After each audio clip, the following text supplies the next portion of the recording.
Hey guys, it's Graham. What's cracking? Today I finished First Frost by Craig Johnson, the 20th book in the Walt Longmire Mysteries series.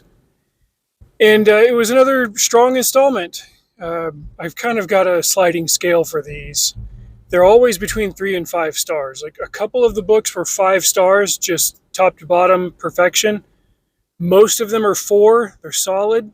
And a few of them I've given 3 just because I felt like they weren't as strong as the other installments. They were still kind of good on their own, but it didn't feel like the story connected with me as strongly. This one was a very good 4.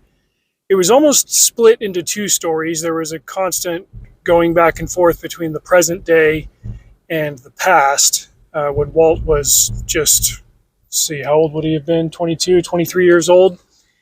He and Henry were getting ready to report for training at, Henry was going to Louisiana and Walt was going to South Carolina.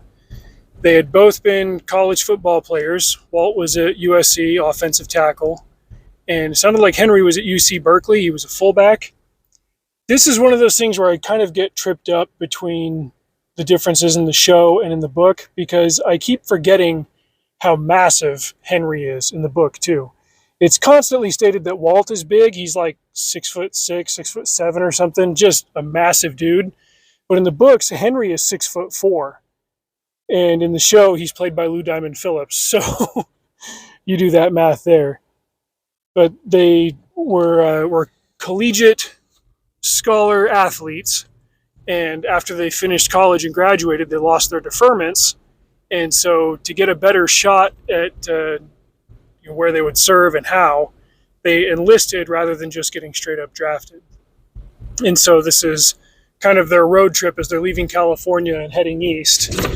Their first frost in life, their first hard go of it. Now, when I heard Craig Johnson discuss that on the Ironside podcast, when he described the book that way, I assumed then that it was going to be either about their training or maybe about the first time that their boots hit the ground in Vietnam, because we've gotten flashbacks to that time in the service in previous books, but it was a couple of years into it when they were already established.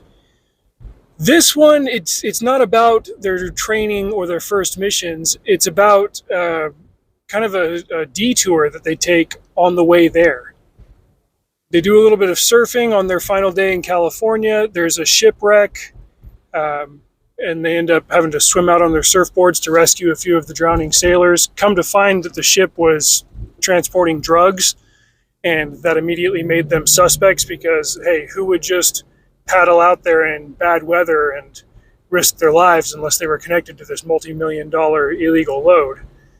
And that suspicion kind of dogs them for the rest of the story.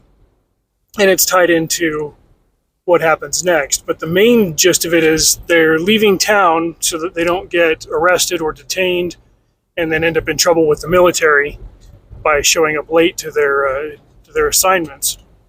So they leave town in the middle of the night and they have an accident somewhere in Arizona. And they end up breaking Walt's truck and they get stuck in this town called Bone Valley, which is just a stone's throw from what is then a 20-year-old Japanese internment camp from World War II. The story then becomes how, over the course of 2 or 3 days, Walt and Henry get entangled in the goings-on of this small town, which is still kind of recovering from certain criminal prosecutions, or persecutions is more like a more apt description, as a consequence of those internment camps. One of the darkest chapters in American history. I remember finding out about those when I was 14 or 15, and on one of our family summer road trips, we stopped by the camp at Manzanar, I think is what the name of it was. Just bleak, terrible conditions. If you can imagine a government that would do that to citizens of its own country on the flimsiest of reasonings and with extremely bad intentions. And then you look at what's happened over the last 4 years. We haven't exactly changed. We're just pointing it at different people. No bueno. But that's the story in the past, as you get a glimpse of how Walt and Henry have always had their character, their urge to do the right thing, even when they had that youthful vigor and that kind of headstrongness before they were fully developed into the older men that we meet, later in life. They still had that very strong conviction of doing what's right, regardless of risk to yourself. And you see that play out the first time that they really get involved in what is, in fact, a mystery. As for the present day story, it deals with the fallout of the previous book. Now, while there are 20 books in this series, it doesn't exactly stretch over a span of 20 years. Sometimes they'll mention in one book that the events of the previous book were just a few months ago, maybe even just a few weeks ago. This is the first time that I remember it really sticking in my head that the entire span of this series in world time is about 6 years. At the end of the last book, Walt had to, how do I say this? He had to execute somebody, not really an execution. He was defending himself, but there was a fatality as a consequence of him using his duty arm in the line of duty.